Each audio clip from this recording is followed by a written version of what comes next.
সময়তে বহু দল নির্বিশেষে সবকিছু আছে, কিন্তু যে সময়তে দাদা হুজুর কিবলা রাহমাতুল্লাহ আলাইহি এই বাংলা জমিনে মেহনত চালিয়েছিলেন বাবা, সে সময়তে কি এত দল ছিল না? ছিল না। এখন জামাত আলে হাদিস আছে, তাবলীগ জামাত আছে, সব রকমের দলমত আছে। এ বলছে আমার ঠিকও বলছে আমার ঠিকটা তার আপন জায়গায়। সর্বপ্রথমে যখন এখানে দাদা হুজুর পীর কেবলা রাহমাতুল্লাহ আলাইহি এতটা মেহনত করেছে, বক্তব্য মাশাআল্লাহ সবকিছু মেহনতের বলে খাটাখাটির বিনিময়ে সবকিছু খাড়া করে দিয়েছে। মানুষ আজকে দাবাত, আজকে মসজিদ মুখ হয়েছে, সবকিছু হয়েছে। এর পিছনে একটা মেহনত ছিল, সেটা হলো দাদা হুজুর পীর কেবলা রাহমাতুল্লাহ আলাইহি। তাহলে দাদা হুজুর এই মেহনত করার পিছনে তাকে আগে শিক্ষা অর্জন করা, শিক্ষা অর্জন করতে হয়েছে কি হয় না? তাহলে প্রত্যেকটা কাজের শুরুতে আগে শিক্ষা দরকার। কেননা নবী পাকের উপরে যখন আল্লাহ পাক আল্লাহ নবী যখন ওই হীরা গুহার ভিতরে আছে, ফেরেশতা জিবরাইল আলাইহিস সালাতু ওয়াস সালাম কে নবীকে শোনাতে লেগেছে, হে আল্লাহ পাকের দোস্ত, হে আল্লাহ পাকের হাবিব শুনে রেখে দাও, আমি আল্লাহ পাকের ফেরেশতা জিবরাইল আলাইহিস সালাম এসেছি। ইকরা ইকরা ইকরা বিসমি রাব্বিকাল্লাযী খালাক, খালাকাল ইনসানা মিন আলাক, ইকরা এইভাবে নবীকে যখন শোনাতে লেগেছে, নবী তো কিছুই জানে না, কোনদিন শুনেই নেই। কি পড়বো আমি তো জানি না।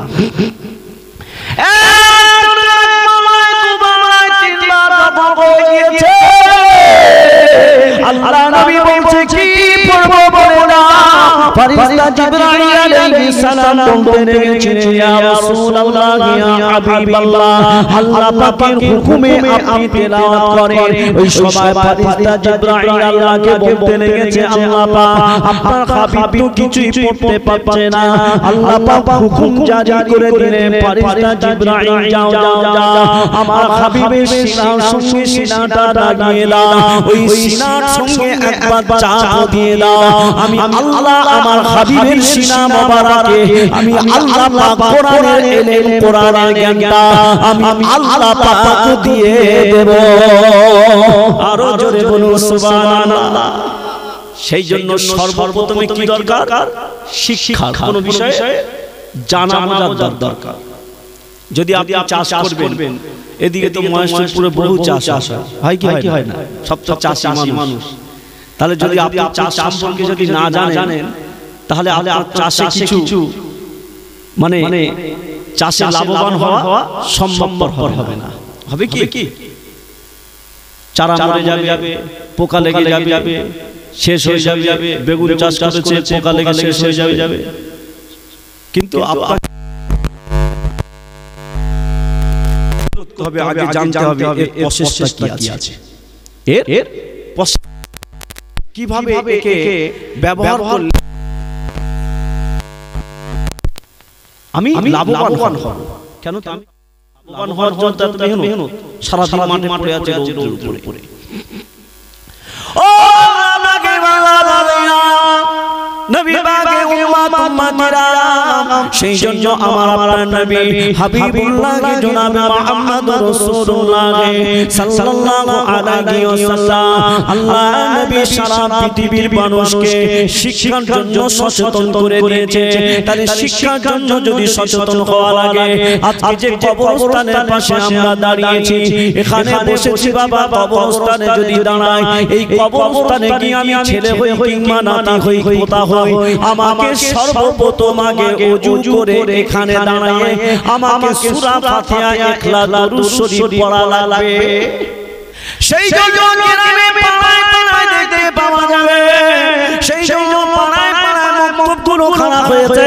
ওই মক্তবে আপনার আমার বাড়ির বাচ্চারা ছেলেরা মেয়েরা গিয়ে ওখানে শিক্ষা অর্জন করে ওখানে কেউ বা কায়দা শেষ করেছে আমরা শেষ করেছে কেউ বা কোরআন শেষ করেছে কেউ বা কোরআন নাযিল করেছে ওদেরকে যদি গিয়ে জিজ্ঞাসা করো 8 বছরের বাচ্চা 12 বছরের বাচ্চা 15 বছরের বাচ্চাকে যদি জিজ্ঞাসা করো হে আমার পোলা তুমি একটু আমাকে বলো সূরা ফাতিহাটা পড়ে আপনি বাপ হয়েছেন 40 বছর বয়স 50 বছর বয়স আপনি সূরা ফাতিহাটা পড়তে পারবেন না আপনার ছেলেটাকে যদি কাছে ডেকে এনে বলছে বাবা তুমি একটু সূরা ফাতিহাটা পড়ে শোনাও আপনার ওই ছোট বাচ্চাটা নামাজে দাঁড়ালে ঝাঁকে পিছনে দাঁড়াতে হয় আর এর বয়সে বেশি হলে সামনে দাঁড়াতে হয় সামনে দাঁড়ালে এর মূল্য বেশি হতে পারে কিন্তু কিছুই জানে না আর ওই বাচ্চাটা পিছনে দাঁড়ালে ওই বাচ্চাটা ওই সম্পর্কে বহু কিছু জানে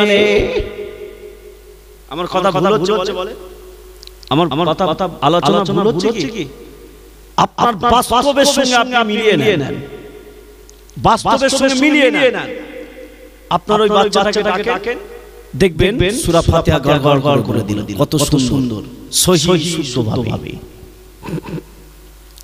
তাহলে আপনি যদি ওই বাচ্চাটাকে ছোট থেকে তৈরি করে যান আপনি মারা যাবেন মরে যাবেন আপনি কবরে চলে যাবেন কিন্তু ওই বাচ্চাটা যখন কবরের পাশে এসে দাঁড়াবে ওই বাচ্চাটা কবরের পাশে যখন দাঁড়িয়ে যাবে ওই বাচ্চাটা অন্য কিছু পড়বে না সুবহানাল্লাহ সুবহানাল্লাহ সুবহানাল্লাহ পড়বে না ওই বাচ্চাটা দাঁড়িয়ে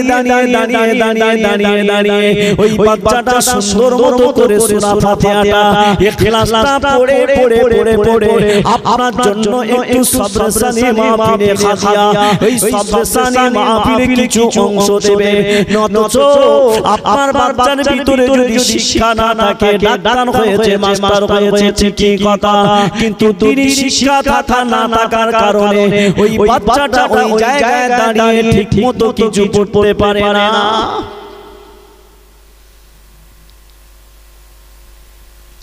ও বিভাগে উম্মতিরা চার ইমামের এক ইমাম শাফি রাহমাতুল্লাহ আলাইহি ইমাম শাফি রাহমাতুল্লাহ আলাইহি যখন তিনি গর্ভবতী ইমাম শাফির আম্মা জান যখন গর্ভবতী হয়েছিলেন বাবা গর্ভবতী অবস্থায় ইমাম শাফি রাহমাতুল্লাহ আলাইহি আম্মা জান স্বপ্ন দেখেছে স্বপ্ন দেখেছেন কি স্বপ্ন দেখেছে যেন গভীর রাতে তার গর্ভে থেকে একটা আলোর ফোয়ারা আসমানের উপরে উঠে গিয়ে চারিদিকে ছড়িয়ে গিয়েছে এমন করে স্বপ্ন দেখেছে সকাল হয়ে গেল মনে মনে চিন্তা করছে আমি এমন স্বপ্ন দেখলাম এই স্বপ্নের তাবিদ করতে হবে স্বপ্ন দেখার পরে ভালো আলেম কিংবা ভালো মানুষের কাছে তাবিদ করা লাগবে স্বপ্ন দেখেছে এখন স্বপ্ন দেখে চাচি সকাল রাতের বেলা স্বপ্ন দেখেছে সকালবেলা গিয়ে সেই মানে একজনের কাছে তাবিদ করেছে তার তাবিদের পরিপ্রেক্ষিতে স্বপ্নটা যেটা ব্যাখ্যা যেটা হয় আসলে সেই ব্যাখ্যা না করার কারণে উল্টো করার কারণে তার ক্ষতি হয়েছে তার ক্ষতি হয়েছে ইমাম শাফি রাহমাতুল্লাহ আলাইহির মা চলে গিয়েছেন গিয়ে হেরেম শরীফে সব ইমাম যারা হাদিসের দার্স ফিকহার ইলমিয়াত যাদের ভিতরে আছে গিয়ে তিনি বলছেন আমি গত রাতে এই স্বপ্ন দেখেছি আমার এই স্বপ্নের তাবিদটা করে দেন ও বিভাগে উম্মতিরা আল্লাহ পাকে বলে ইমাম শাফি রাহমাতুল্লাহ আলাইহি আম্মা জান ইমাম শাফি রাহমাতুল্লাহ আলাইহি আম্মা জান চলে গিয়েছেন বাবা কোথায় হেরেম শরীফে গিয়েছে বড় বড় আলেমেরা বসে আছে ইমামেরা বসে আছে সকলের কাছে গিয়ে তিনি স্বপ্নের তাবিদখানা করতে চাইলেন আমি গত রাতে স্বপ্ন দেখেছিলাম যেন আমার গর্ভে থেকে একটা আলো ফোয়ারা আসমানের দিকে উঠে গিয়ে ছড়িয়ে গিয়েছে এই স্বপ্নের তাবিদখানাটা একটু করে দেন আল্লাহ পাকে বলে যখন স্বপ্ন দেখেছে এমন সময় স্বপ্নের তাবিদ করে দিলেন হেরেম শরীফের ইমামেরা ও আপনি যে স্বপ্নের কথা বলেছি রে, এই স্বপ্নের তাবিরখানা হলো না, এই স্বপ্নের তাবিরখানা হলো না। যে মা এই স্বপ্ন দেখেছে, যে মহিলা স্বপ্ন দেখেছে, ওই মহিলাটা হলো ভাগ্যবান, ওই মহিলাটা হলো ভাগ্যবান। ওর ভিতরে এমন একটা আল্লাহ পাক আওলাদ দেবে, ওর ভিতরে একটা সুসন্তান দেবে, ওর ভিতরে এমন একটা নেক আওলাদ দেবে। সেই আওলাদটা দুনিয়াতে যখন আসবে, সেই আওলাদের কারণে দুনিয়াতে তার এই দিনের এই মেহনতটা করিয়ে দেবে, দিনের আলোটা এই সারা দুনিয়াতে ছড়িয়ে দেবে। মা ওই মহিলাটাকে বলে দেবে, ওই মহিলাটাকে জানিয়ে দেবে একটু সতর্কর সঙ্গে থাকার জন্য, ওই মহিলাটাকে একটু ভালোভাবে থাকার জন্য জানিয়ে দেবে। ওই মহিলাটাকে বলবেন সতর্কভাবে চলতে। আল্লাহ পাকের বান্দী স্বপ্নের তাবিরখানা নিয়ে, বাবা স্বপ্নের তাবিরখানা নিয়ে তিনি বাড়িতে চলে আসলেন। কি বললেন? যে ভালো কোনো নেক আওলাদ আসছে। ও আল্লাহ পাকের বান্দারা শুনে কেদা আল্লাহ পাকের বান্দারা এমন সময়তে দেখা গিয়েছে আল্লাহ পাকে এতটা বড় রহমত নিয়ামত, আল্লাহ পাকের নিয়ামত জিনিস, আল্লাহ পাক এমন একটা নিয়ামত দিয়েছে আওলাদগুলোকে। আল্লাহ বলেছে সমস্ত আওলাদগুলোকে, সন্তানগুলো সুসন্তান নয়, সন্তানদেরকে এক পাল্লায় রাখা হবে। আর অপর পাল্লাতে যদি সুনেক সন্তানকে যদি রাখা হয়, ওই এক পাল্লা থেকে একটা সুসন্তানের পাল্লার বোঝাটা আমি আল্লাহ আমার কাছে ভারী হয়ে যাবে। আরো জোরে বলুন সুবহানাল্লাহ। সুসন্তান, নেক সন্তান, নেক আওলাদ, নেক আওলাদকে এক পাল্লায় রাখো, আর সব আওলাদকে এক পাল্লায় রাখো। আল্লাহ বলছে ওই পাল্লাটা ভারী হয়ে যাবে। সুসন্তান, নেক সন্তান, নেক আওলাদ। ও দুনিয়া জমিনেতে এমন সময় দেখতে পাওয়া যায়, ইমাম শাফিঈ রাহমাতুল্লাহ আলাইহি এই স্বপ্নের তাবিরখানা শোনার পরে তিনি যখন বাড়িতে চলে এসেছিলেন, ওই বাড়িতে আসার পরে তিনি তার মতো সাবধানতার সঙ্গে তিনি এইবারে চলছেন বাবা। কারণ স্বপ্নের তাবিরখানা জেনেছিলাম, এই স্বপ্নের তাবিরে এটাই বলেছে। কিন্তু ইমাম শাফিঈ রাহমাতুল্লাহ আলাইহি মায়ের আমার যে সুসন্তানরা দুনিয়াতে আসবে, আমি তাকে হাক্কানি আলেম বানাবো, আমি তাকে হাফেজ বানাবো, আমি তাকে আলেম বানাবো, আমি তাকে মুফতি মুহাদ্দিস বানাবো, আমি তাকে ফিকহের জ্ঞান তাকে শিক্ষা করার জন্য আমি মা তাকে বানিয়ে দেব। ইমাম শাফিঈ রাহমাতুল্লাহ আলাইহির মা কাঁদতেন, ইমাম শাফিঈ রাহমাতুল্লাহ আলাইহির মা কাঁদতেন আর আল্লাহর কাছে দোয়া চাইতেন। এটাকে আপনি বর্তমান সময়েতে পাড়া গ্রামেতে বাড়িতে বাড়িতে নিয়ে চলে যান। এই অবস্থা বর্তমান সময়েতে বাস্তবের সঙ্গে মিল করিয়ে না। আমার আপনার বাড়িতে দেখতে পাওয়া যাবে, আমার আপনার বাড়িতে দেখতে পাওয়া যাবে গর্ভবতী মহিলা অনেকে আছে, আমাদের বিবিরা আছে, অনেকে মা বোনেরা আছে বাবা। গর্ভবতী অবস্থায় যেমন চলা দরকার, যেমন বলা দরকার, যেমন ব্যবহার করা দরকার, বর্তমান সময়তে বাস্তব চিত্রতে দেখা যায়। কিন্তু আমার আপনার বাড়ির মহিলাদের ভিতরে এমন পাওয়া যায় না। ওরা গর্ভবতী হওয়ার পরেও সিনেমা দেখে, ওরা গর্ভবতী হওয়ার পরেও নামাজ পড়ে না, ওরা গর্ভবতী হওয়ার পরেও ঝগড়া ছাড়ে না, ওরা গর্ভবতী হওয়ার পরেও ওদের হিংসা যায় না, ওরা গর্ভবতী হওয়ার পরেও বড় ছোট কথা বলা যায় না, ওরা গর্ভবতী হওয়ার পরেও তারা আল্লাহর দ্বারস্থ হয়ে আল্লাহর কাছে কাঁদা করে না। স্বামী যদি বলে বিবিরে আমি বাড়ি যাব না, স্বামী যদি বলে বিবিরে আমি বাড়ি যাব না, কেঁদে কেঁদে কেঁদে কেঁদে চোখ ফুলিয়ে দেবে, কিন্তু আল্লাহর কাছে নামাজের পাটিটা নিয়ে একবার কাঁদে না। আল্লাহ আমার গর্ভেতে জেনে কাওলা, আল্লাহ জানি না কিংবা ছেলে কিংবা মেয়ে দেবে, আল্লাহ যে সুসন্তান তুমি দুনিয়াতে আমার ভিতর থেকে পাঠাবে, আল্লাহ তুমি একটাবার ওই আওলাদকে নেক সুসন্তান করে পাঠাবে আল্লাহ। এই দোয়াটা আল্লাহর কাছে কাটা না করে বর্তমান সময়ে বাড়িতে মা বোনেরা দেখতে পাওয়া যাবে তাদের চিন্তা ভাবনা মেন্টালিটি আলাদা শুধু কাজ করে। আছে কি নাই? তাদের চিন্তা ভাবনা আলাদা। কেউ মোবাইলে শুধু দেখেই যাচ্ছে, নামাজ নেই, কোরআন পড়া নেই, কিছু নেই, শুধু দেখেই যাচ্ছে। সোনামানিক আমার আব্বারা মহেশপুর গ্রামে মানুষেরা যদি জমি ভালো হয় গাছ ভালো হবে, আর যদি গাছ ভালো হয় তাহলে ওই গাছে ফল ভালো হবে। কথা ভুল বলছি বলেন? কথা ভুল হচ্ছে? যদি জমি ভালো হয় গাছ ভালো হবে, যদি গাছ ভালো হয় তাহলে ফল ভালো হবে। ও সোনামানিক আমার আব্বারা তরুণীরা, নবী পাকের উম্মতিরা খুব সুন্দরভাবে একটু বোঝার উপলব্ধি করবে, খুব সুন্দরভাবে একটু আমাদের বোঝা লাগবে। বর্তমান সময়ে তাহলে আমাদেরকে আগে ঠিক হতে হবে। যদি আমরা গোড়া যদি ঠিক হই, আমরা যদি পিতামাতা যদি ঠিক হই, আমরা পিতামাতা যদি ভালো হয়ে যায়, আমরা পিতামাতা যদি ভালো হয়ে যায়, আমরা যদি আদর্শবান আখলাকবান হয়ে যায়, তাহলে আমাদের থেকে আমাদের পরের জেনারেশন ছেলে মেয়ে আমাদের থেকে কিছু শিখবে কি শিখবে না।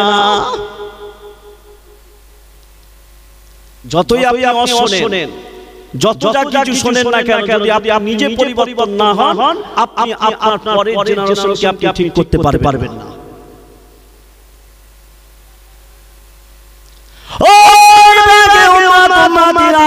খুব খুলে মাথায় বুঝে নেবে, আমি কেন এই বক্তব্যটা এখানে পেশ করতে চাই না, কেন না এখানে নেতাদেরকে সম্মুখে রাখা হয়েছে। তাহলে আমি যদি আমার মাদুর জন্য যদি কবরের পাশে দাঁড়িয়ে যাই, আমি যদি আমার মায়ের জন্য কবরের পাশে দাঁড়িয়ে যাই, আমি যদি আমার বাপের জন্য কবরের পাশে দাঁড়িয়ে যাই, তাহলে আমি তার একটা ছেলে, আমি তো তার একটা নাতি, আমি তো তার একটা পোতা, তাহলে আমার জন্য বহু কিছু দুনিয়াতে করে গিয়েছে। তাহলে আমি ছেলে এবং নাতি পোতা হয়ে আমার তো একটা হক আছে। আমার উপরে হক আছে কি নাই? হক আছে কি নাই বলেন? হক সেই পিতামাতার থাকবে, সেই হকটাকে আপনাকে আদায় করতে হবে। কেন? কোরআন বলছে রব্বিরহামহুমা কামা রাব্বায়ানি সগীরা। ও ছেলেরা মেয়েরা, ও বাবা সন্তানেরা, ভুলে যেও না, ভুলে যেও না, ভুলে যেও না, তোমার পিতামাতা কবরে চলে গিয়েছে, তার জন্য কিছু করা লাগবে না। কবরে চলে গিয়েছে মানে শেষ হয়ে গিয়েছে এটা তুমি ভেবো না। না না, তোমার পিতামাতা কবরে চলে গেলে ও তুমি সন্তান হয়েছো। আমি আল্লাহ আমার কাছে চাও, আমি আল্লাহ আমার কাছে জানাও। আল্লাহ তোমার কাছে কি জানাবো? আল্লাহ বলছে বান্দারা শুনে রেখে দে, আমি আল্লাহ আমার কাছে বলো আল্লাহ আমি যখন ছোট ছিলাম, আমি যখন বাচ্চা ছিলাম, আমার মাতা আমার বাবা আমাকে আদর দিয়ে আদরে করে মানুষ করেছিল, আমাকে আদরে করে লালিত পালন করেছে। আল্লাহ আল্লাহ সেই পিতামাতা কবরে চলে গিয়েছে, আমি সন্তান হয়ে ছেলে হয়ে আমি দোয়া চাইছি আল্লাহ তোমার রহমতের করে আমার পিতামাতাকেও তুমি লালন পালনের ব্যবস্থা করে দিও। আরেকটু জোরে বলা যায় না? আরেকটু জোরে বলা যায় না? তাকবীর নারায়ে তাকবীর। ও মুমিনা বাবা, তাহলে ছেলে বাবার জন্য দোয়া চাইবে, ছেলে বাবার জন্য হাত তুলবে, কিন্তু সে তো বড় ব্যবসায়ী হয়েছে, সে তো নামাজ পড়ে না, জুমা আসে না, তাহলে সে কিভাবে হাত তুলে দোয়া চাইতে পারে? এমন এমন মানুষ আছে কি না এতটা ব্যস্ততা হয়ে পড়ে, রোজা ঈদ বলো, কুরবানি ঈদ বলো, কিছু কিছু ব্যক্তি আছে তারা এটাও ছেড়ে যায়, এটাও পড়ে না। আছে না নাই? ব্যস্ত, সারাক্ষণ চুল কাটা টাইম পায় না, কিন্তু যখন ঈদের নামাজের আধা ঘন্টা বাকি আছে ও চলে যাচ্ছে চুল কাটতে এসেছে ঈদের জামাটা ছেড়ে গিয়েছে বাবা, ঈদের নামাজটা ধরতে পারে না। তাহলে যে ছেলেটা 5 ওয়াক্ত নামাজ পড়ে না, জুমাও পড়ে না, ঈদের নামাজও পড়ে না, তাহলে সে কিভাবে তার পিতা মাতার জন্য দোয়া চাইতে পারে? কথা বোঝা যাচ্ছে? কথা বুঝতে পারছেন? যদি আপনি যদি কাউলা থেকে যান, আপনি যদি আপনার ছেলেটাকে তৈরি করে যান, আপনার ছেলেটাকে কোরআনের শিক্ষা দিয়ে যান, আপনার ছেলেটাকে পাক পবিত্র শিক্ষাটা দিয়ে যান, আপনার ছেলেটাকে যদি হারাম হালালের শিক্ষা দিয়ে যান, আপনার ছেলেটাকে নামাজ পড়তে কিভাবে হবে ওই শিক্ষাটা দিয়ে যান, তাহলে আপনি দেখতে পাবেন আপনার ছেলের ভিতরে ওই মনে ওই এলেমটা তাকে খাওয়া দেবে, এলেমটাকে তাড়া করবে। তুই তো শিখেছিস কেন তুই যাস না, তুই শিখেছিস কেন তুই যাস না, ওই এলেম ওকে তাড়া করিয়ে করিয়ে করিয়ে করিয়ে একটা জায়গায় তাকে দাঁড় করিয়ে দেবে। ওই বাচ্চাটা মানে তার এলেমটা তাকে ঠিক জায়গায় দাঁড় করিয়ে দেবে। ও মাজিরা বাইরা না তরুণা, আল্লাহ পাকের ওই বান্দা চাচা ইমামের এক ইমাম শাফি রাহমাতুল্লাহ আলাইহির আম্মা জান আল্লাহর কাছে দোয়া চাইতেন, আল্লাহ আমি তোমার এক বান্দি, আল্লাহ আপনার কাছে দোয়া চাই, আল্লাহ আমার গর্ভে আপনি যা কিছু পাঠাবেন কেন, আপনি যা দেন সেটাই দেন, আমি খুশি হয়ে যাব। কিন্তু আমার দাবি আমার দোয়া হলো একটা, আল্লাহ পাক আমাকে নেক আওলাদ দেবে, আল্লাহ আমাকে নেক সুসন্তান আল্লাহ আমাকে দেবে, যে সন্তানের দ্বারাতে আল্লাহ আমি মায়ের আমার আশা উদ্দেশ্যটা জানো, আল্লাহ আমি মা আমার আশাটা জানো পূরণ করতে পারে। তাহলে আপনি এখানে চিন্তা করুন, চার ইমামের এক ইমাম শাফি রাহমাতুল্লাহ আলাইহি, তার মা দোয়া চেয়েছে, আমাদের বাড়ির মায়েরা দোয়া চায়, গর্ভবতী অবস্থায় বহু কিছু দোয়া চায়, কিন্তু সেগুলো লাইনে নয়, ওগুলো হলো বেলাইনের দোয়া, ওগুলো হলো বেলাইনের দোয়া। যদি আমার বাচ্চাটা হয়ে যায় তাহলে আমি বিরাট একটা অনুষ্ঠান করব, বহু কিছু অনুষ্ঠান করব, হারাম হোক হালাল হোক, গান বাজনা দেব, সব কিছু করব, জন্মদিন পালন করব। কিন্তু না, চার ইমামের এক ইমাম শাফি রাহমাতুল্লাহ আলাইহির মা কাঁদছে কাঁদছে কাঁদতে কাঁদতে নামাজের পাটি নিয়ে তিনি নামাজে দাঁড়িয়ে গিয়েছে।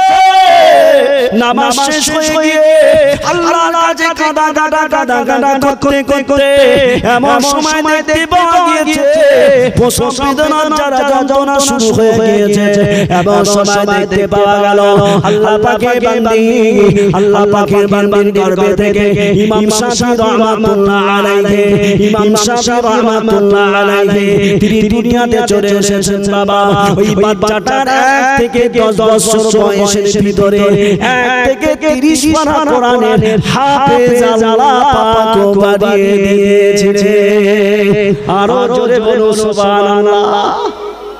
কার কথা বলছি গো? আমাদের মাযহাবের 4 ইমামের ভিতরে এক ইমাম শাফি রাহমাতুল্লাহ আলাইহি 10 বছরের ভিতরে তিনি হাফেজ হয়েছিলেন। 10 বছরের ভিতরে তিনি হাফেজ হয়েছিলেন।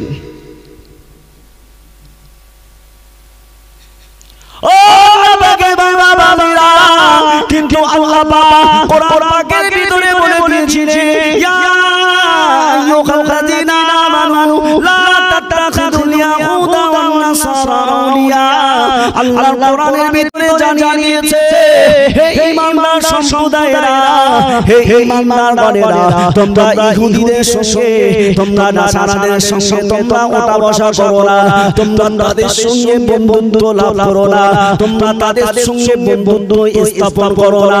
কারণ তাদের সঙ্গে যদি তোমরা বন্ধুত্ব করো, তাদের সঙ্গে যদি বন্ধুত্ব স্থাপন করো, আমি আল্লাহ জানিয়ে দিলাম তোমাদের ভিতর থেকে ঈমানগুলোকে ধ্বংস করে করে দেবে। সমাজে দেখতে পাওয়া যায় যারা ইহুদির ভিতরে যারা চক্রান্ত করে বিশ্বের মুসলমানদের যেটা মূল কিতাব যেটা আছে আসমানি কিতাব ওর নাম হলো আল কোরআন। ওই আল কোরআনকে শেষ করে দেওয়ার জন্য যুগে যুগে যুগে যুগে যুগে যুগে মাথা চারা দিয়ে উঠেছে। কিন্তু তারা যদি মনে করে আজকে তারা আর পারছে না যদি সারা পৃথিবীর কিতাবটাকে যদি পুড়িয়ে দেয়, যারা সারা পৃথিবীর কিতাবগুলোকে যদি আমরা সমুদ্রে ফেলে দেই, তাহলে দেখা যাবে ওই সমুদ্রে ফেলে দেওয়ার পরেও কিন্তু ওই কিতাবটা শেষ হবে না। আল্লাহ পাক যাদের ভিতরে সিনাতে কোরআন দিয়েছে, এক রাতের ভিতর থেকে সকাল হয়ে যাবে, মাগরিব থেকে নিয়ে সকাল পর্যন্ত আমার আল্লাহ পাক ওই কোরআনের মুজিজা, আমার আল্লাহ পাক ওই কোরআনটা কাফেরদের বিনিময় নতুন করে ওই কোরআনটা পেয়ে সমাজে গ্রামে গ্রামে গ্রামে গ্রামে আল্লাহ পাক তৈরি করে দেবে। আরো জোরে বলুন সুবহানাল্লাহ। কেন? এই হাফেজ আছে বলে, এই কারি আছে বলে আজকে আমরা এগুলো পাবো না, অথচ পাবো না। একটু দুরূদ শরীফ আল্লাহুম্মা সাল্লি আলা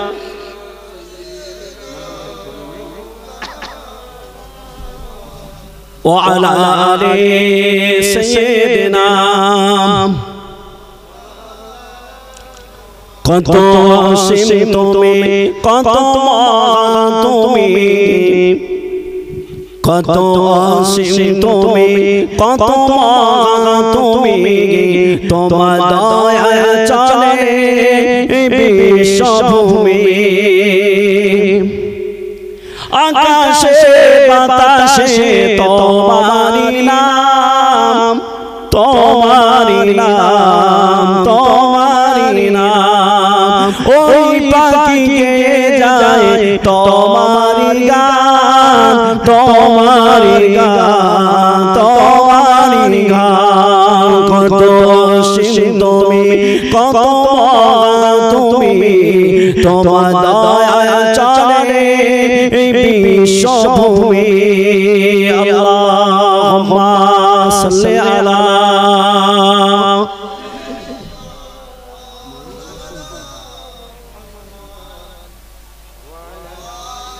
ওয়া আলা আলি সাইয়্যিদিনা।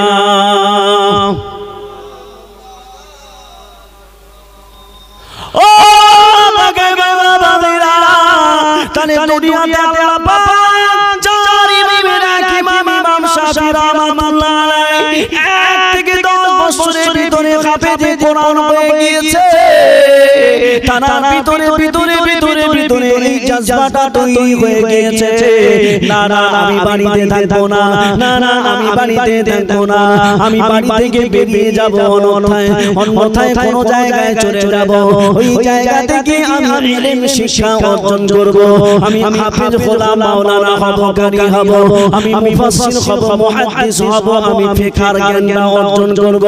এমন সময় চার ইমামের ভিতরে এক ইমাম শাফিঈ রাহমাতুল্লাহ আলাইহি বাড়ি ছেড়ে দিয়ে মাকে না জানিয়ে বেরিয়ে পড়ে গিয়েছে।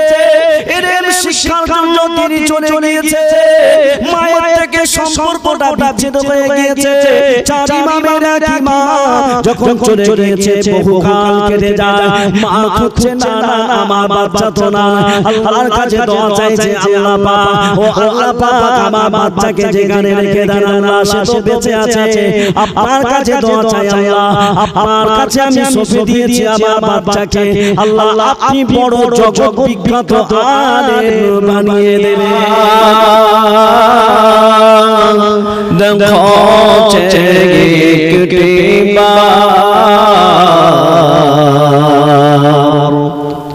তোমার সোনা আমার কোলে হাসে কেমন চমৎকার, কোথায় গেলে আমায় ফেলে কেন ফিরে না, সেই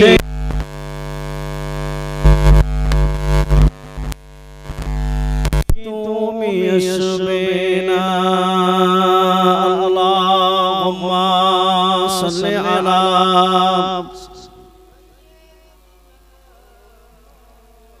وعلى آل سيدنا कलेमा से के ला इलाहा इल्लल्लाह ला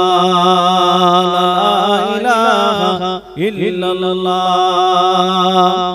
ला इलाहा इल्लल्लाह दोले शिशु दोले मा आमिनार कोले दोले शिशु दोले मा आमिनार कोले फरिश्तारा दोले दोले सलाम जानाय फरिश्तारा दोले दोले सलाम जानाय दोले शिशु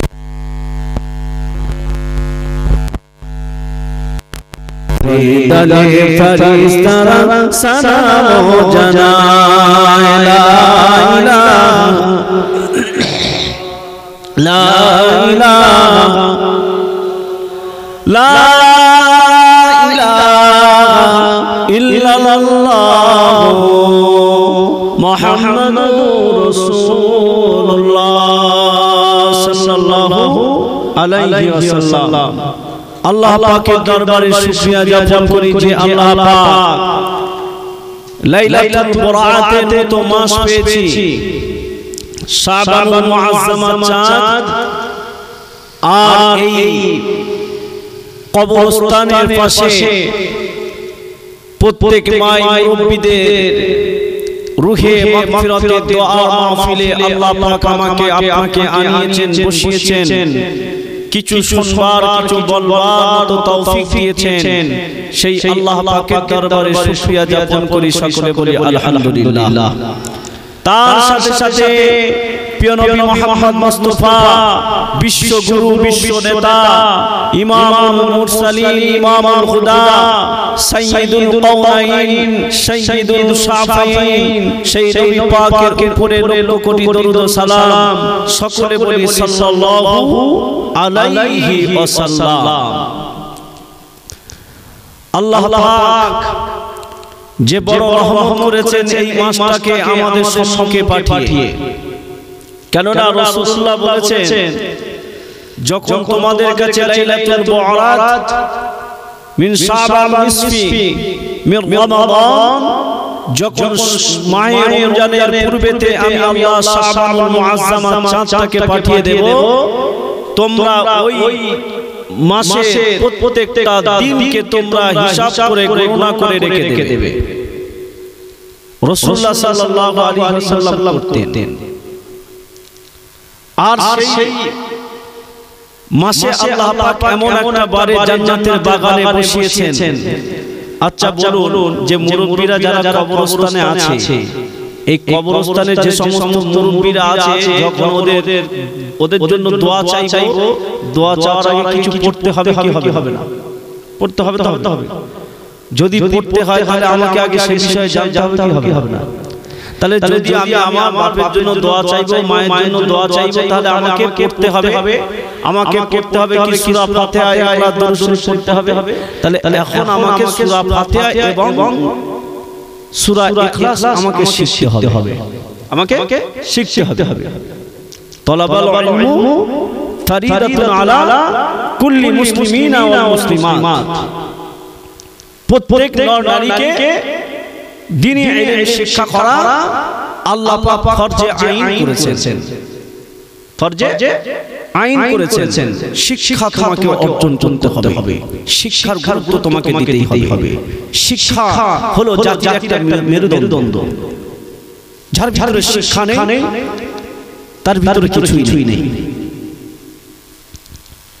আল্লাহ পাকের বান্দারা মহেশ্বরে গ্রামে মানুষেরা ও নবী উম্মতিরা আমার আপনার প্রিয় মুর্শিদ দাদা হুজুর কিবলা রাহমাতুল্লাহ আলাইহি বাংলা জমিনে ঘুরে যখন মসজিদ ছিল না মাদ্রাসা ছিল না যখন দিন ছিল না, কিছুই ছিল না, আমার আপনার পীর মুর্শিদ দাদা হুজুর কিবলা রাহমাতুল্লাহ আলাইহি বাংলাদেশ থেকে শুরু করে বাবা তামিলনাড়ু কন্যাকুমারী পর্যন্ত এই রকম ভাবে আল্লাহ পাকের ওলি বান্দা ঘুরে ঘুরে ঘুরে এই টুপিটা আজকে আমরা যারা পেয়েছিলাম, আজকে আমরা যারা দিন পেয়েছি, আজকে কোরআন পেয়েছি, যার এখানে বহু মেহনত আছে, সেই মানুষটা হলো আমার আপনার পীর মুর্শিদ।